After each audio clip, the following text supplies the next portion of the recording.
Hello, my name is Terigrayce. Welcome to my channel. So if you're joining me for the first time, this is a part 2 of a 2-part series of the Color Wash quilt that I'm working on. So in this video, I want to start showing you how I'm going to transition from one color to the next as I lay the blocks out on the design board. So I have 600 squares made. I want about 900. So at this point, I really want to start focusing on making blendable blocks, what I call blendable blocks, to make that transition a little softer. So I'm going to show you how I work through that. Now I can't make a soft transition with every color because I am dealing with scraps and I have to work with what I have. But I do it in certain sections, so I want to show you that. And then at the end of the video, if you can't get, after you have all your blocks made and you have your quilt laid out on the design board and you can't get to sewing all those blocks together right away, I show you how I store the quilt, how I take it off of the design board and how I store it and put it aside. So it's there ready for me in order when I'm ready to sew the blocks together. So stick around for that and we'll get to the table and I'll show you how I prep my blendable blocks. So at this point I have a little over 600 blocks. I want to get about 900, so I'm going to start with the 600 I have. I'm going to start separating them and restacking them into the same fabrics, making sure that I have all the same fabrics together. And then once I have that, I'm going to start stacking like all the greens together, all the blues together, all the purples together. I want to start getting the same color family in this together. And I'm going to utilize the color wheel. And I'm looking at this, it's going from orange to like a light peach. It's going to help me figure this out a little bit. I'm going from pink to a light pink and so on. So I'm going to start taking these colors and I'm going to organize them from dark to light. So you can see here I go from that dark cranberry down to the light peach. I go from that dark green down to a beige, and the same with the blue. The dark browns goes down to a light brown. So I want to start organizing the hues from dark to light. So now I want to start looking at how I want to transition from one color family to the other. So here I have this yellow going into this orange, going into, up on top, this kind of cranberry orange, and then to the right, I'm going to bring it down and it starts blending into the pinks. So I could do that on the design board. And then I'm looking at some other of these families that I could start connecting together. So let's see, I got this dark brown going all the way to the top, and I could go to the left and start blending it into the gray and bringing it down to the white. So this is going to help me a little bit trying to figure out how to lay it out on the design board. Now these fabrics, I want to show you some great multicolor fabrics that are great blendable fabrics for the transition from one color to the other. Now here's some blocks on the bottom here, when we get down to the bottom, that are multicolor, that are great on transition fabrics. The purple with the yellow, I could start blending from the purple and start going into the yellow. That was a great blendable fabric. And this right here with the orange, the brown, and the green, I could use that to connect the brown stack, transition it into the green. Or I could go from the brown to the yellow. That was a great fabric. It has several different colors in it. So let me explain to you what I'm trying to avoid. So I'm trying to avoid the step look. Now there's nothing wrong with that. It's just not the look that I'm personally going for. I want to really try and soften this transition. So at this point, I have 600 blocks made. I want to get around 300. I want to start thinking about making some blending blocks from now on. So I'll explain to you what I mean about blending blocks to make this transition a little softer. So I wasn't sure, I didn't know how I was going to go about this. And then I decided the color wheel, decision making out for me. It really makes things a lot easier. So just looking at the color wheel, look how I could transition from orange to yellow to green just by looking at this. And even this side is even better. So right here, this is a great example. So if I want to go from orange, then a lighter orange, and then to yellow, I just have to look at these. So I'm pulling out my scraps that would complement that. This is what I came up with. I told you I stacked my stacks from light to dark in the same color family. So here you have, I don't know, I got some orange, and then it gets into pink and more pink, and then this is the end piece here. You don't need to see the... So let's say I want to do this section on the quilt, all in these colors, and I want to transition. So now I pull these, and I think it looks better on this side. So do you see how it kind of goes from pink to orange and then to yellow? So what I'm going to do, I grab these scraps. I'm going to start blending my blocks when I make the block. So for instance, I'm going to use these two fabrics to make one block. One block does not have to be, all four outside pieces do not have to be the same fabric. So I'm going to, in this case, I'll take just two of these, and I'll take two from here. And then I just have to put the centerpiece in there. And I'll keep on doing that. And then when I get here, when I want to lighten it up a little more, so I'll make a bunch of blocks like this, whatever fabric I have left. Again, you know, this is just a scrappy quilt. Work with what you have. So I will take one, and then I'll take the yellow. And then of course I have to put let's put this aside. So that's one block. And of course I have to put the centerpiece in there. Here, I'll grab a centerpiece. But see what I'm doing? So this is one block, and I'll make as many fabric I have of that, and then I'll do this. So now I'm transitioning from this dark orange pink to this pink, and then getting into the pink orange and lighter orange, and then into the yellow. And all I did was follow this. It helped me make that decision. Just going here. And you could just, you know, I got this on Amazon. It was just a few dollars. And you could keep on going like this if I want to go from green to blue. And here, I'll show you an example. You know, while I have the yellow out, you could also do opposites. I love a yellow and purple combination. So here's another combination. I really like this purple. It has yellow in it. So I want to move into the purple. So then I found some fabric with purple and yellow, and I have some purples here. And again, I could do like one side dark. It could be all purple, but it could be a combination of purples to soften it. And I could cut this into strips and kind of just slowly blend into this. I'm going to sew some of these together so you could get a better idea what I'm talking about when I talk about blending blocks. It's just the look I'm going for. I really wanted to soften that. Let me put these aside, and here's another example.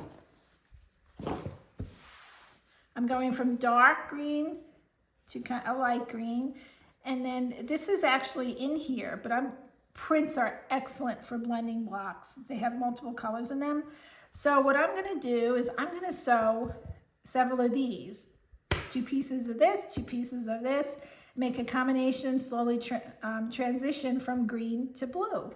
And then I could go into my blue stack, go from light and slowly go to dark on my quilt. So let me make some of these blendable blocks so you can see what I'm talking about. So now I want to go from that dark orange cranberry into this lighter orange. So there's a blendable block right there. I fused those 2 different fabrics into one block. And then I'm going from the light orange to the yellow and transitioning to a solid yellow. And there is the color wheel again, showing you how I picked those colors from the dark orange and it went into the yellow. And then I could take those yellows and move them on into the turquoise here, because I found this fabric that had these multicolors in them.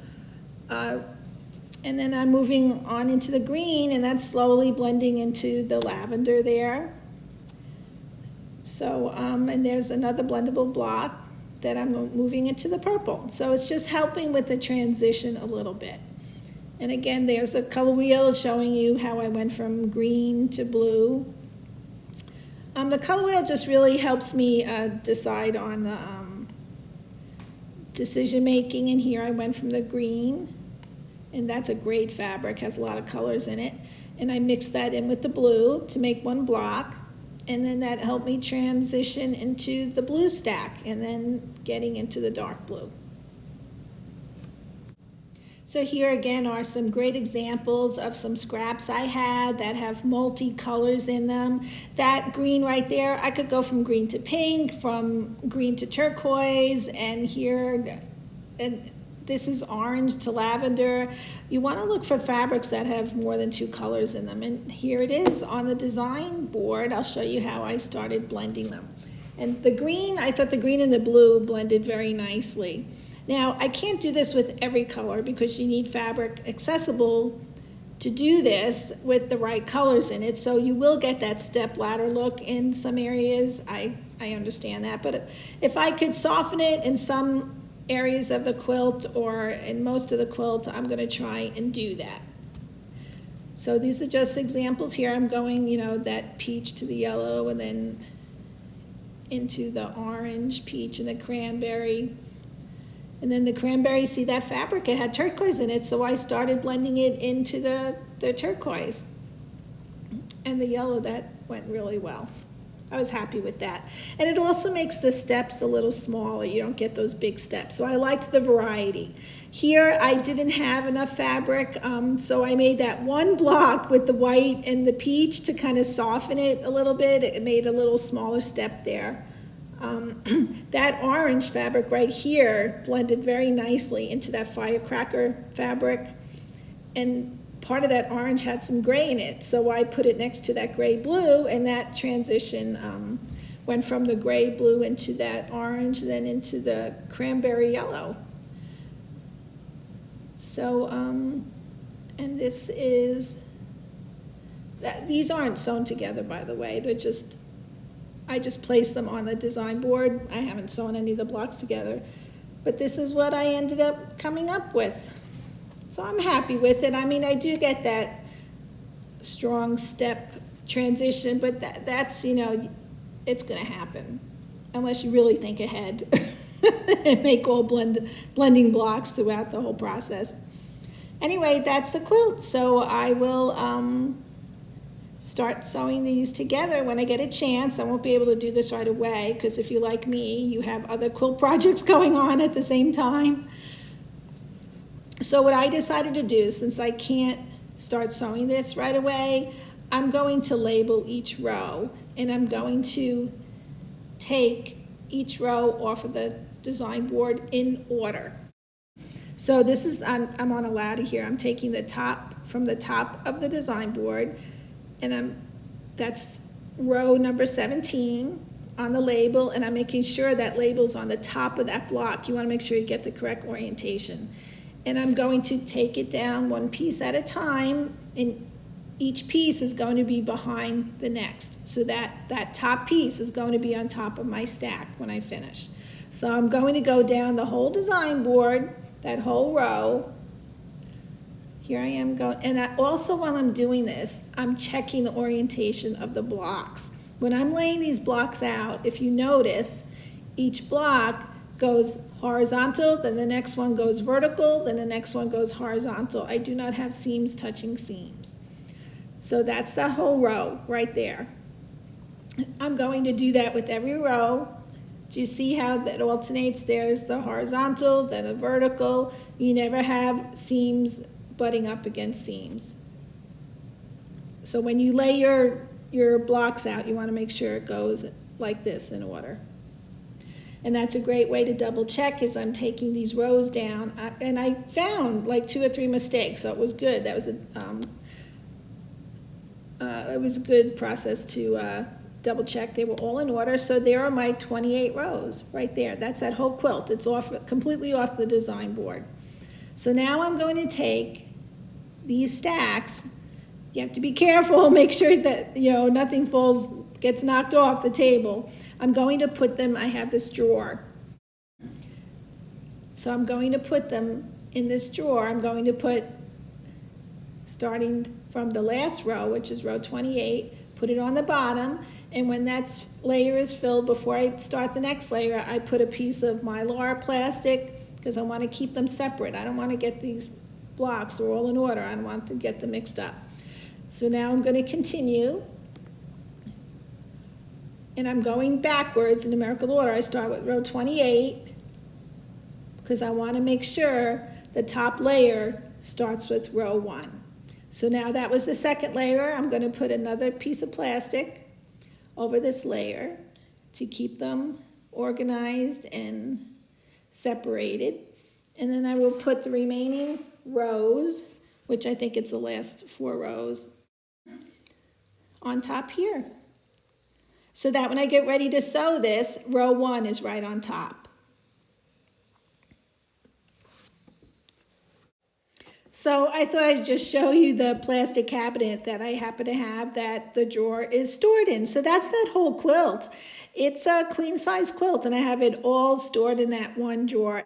So you can see how I'm able to stow a whole queen size quilt in order and put it aside so that it's there ready for me when I have time to sew those blocks together. So I hope that helps you in that area, and I hope the blendable blocks give you some ideas on how to soften the transitions. Now you can see I wasn't able to do that with every color. You do get that big step ladder in some sections, but you also get the smaller step ladder transition, which I kind of like the combination of both. It gives interest to the quilt. So I hope this gave you some ideas and inspire you to start making a color wash quilt. It's fabulous to get rid of your scraps. And my idea of scraps are just not little pieces. It's whatever leftover fabric I have in my studio, and if I could put it in there, I'm going to do it. Whether it's strips, or little pieces, or I had a couple of fat quarters laying around. I've had them for a couple of years. So to me, at that point, they're scraps. I'm going to use them, and really try and find those multicolor fabrics. They are excellent for trying to transfer from one color to the next. Anyway, I hope you have fun on your color wash quilt journey. And if you have any questions, please don't hesitate to ask and comment, and if you enjoyed this video, I would love a like. It really helps out a lot. And subscribe if you want to see more videos. So you have a wonderful day and enjoy your quilting journey.